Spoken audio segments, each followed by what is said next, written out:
சிந்து பைரவி சீரியல்ல அடுத்த வர எபிசோட்ல என்ன மாதிரியான ட்விஸ்ட் எல்லாம் இருக்க போகுதுங்கிறத இந்த வீடியோல பார்க்கலாம். மகா ஸ்னேகா நமக்கு நல்ல காலம் பிறக்க போகுது, சிட்டு மட்டும் உண்மையை சொல்லிட்டா அதுக்கப்புறம் யாரு நினைச்சாலும் இனி சிந்து சிவாவோட வாழ்க்கையில இருக்கவே முடியாதுன்னு சொல்லிட்டு பயங்கர சந்தோஷப்படுறாங்க. சரி ஸ்னேகா, எனக்கு ஒரு சந்தேகம், சிட்டு தான் இந்த வேலையை செஞ்சதை நீ எப்படி கண்டுபிடிச்சேன்னு சொல்லிட்டு கேக்குறாங்க. மனசு சரியில்லைன்னு சொல்லிட்டு அன்னைக்கு கோவிலுக்கு போனேன், அப்பதான் சிட்டுவும் சிந்துவும் ரெண்டு பேரும் மாறி மாறி பேசிட்டு இருந்தாங்க.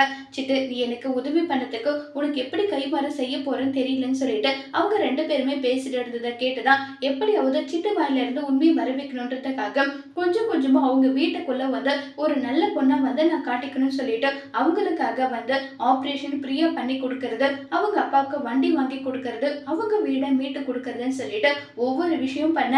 ஏன்னா சிட்டு நம்ம எல்லாம் கேட்டா அவ உயிரே போனா கூட உண்மையை ஒத்துக்க மாட்டா. அதுவே அவங்க குடும்பத்துக்கு ஏதாவது ஒண்ணு நம்ம செஞ்சு அவங்க குடும்பம் பேசினா அதுக்கு கண்டிப்பா அவ அடி பண்ணிடுவான்றது எனக்கு தெரியும். தெரிஞ்சதுனாலதான் நான் இது எல்லாமே பண்ணேன்னு சொல்லிட்டு இருக்காங்க. ஏதோ நீ எந்த வகையிலே ஒரு வகையில உண்மையை கண்டுபிடிச்சிட்ட. சிட்டு மட்டும் நடந்த விஷயத்தை எல்லாம் சொன்னா அடுத்த நிமிஷம் அன்னபூர்ணியாவே சிந்துவோட கழுத்தை பிடிச்சி வெளியே தள்ளிடுவா.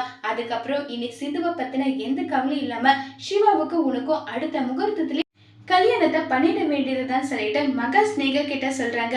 இதை கேட்டு ஸ்னேகா ரொம்பவே சந்தோஷப்படுறாங்க. இப்ப சிட்டு சிந்துக்கு எதிராக எல்லா உண்மையும் சொல்லுவாங்களா? அப்படியே ஒருவேளை சிட்டு எல்லா உண்மையும் சொன்னா சிவா சிந்துவை ஏத்துப்பாங்களா, இல்ல சிவா சிந்துவை விவாகரத்து பண்ண போறாங்களாங்கிறத வரப்போற எபிசோட்ல வெயிட் பண்ணி பார்க்கலாம். தேங்க்யூ.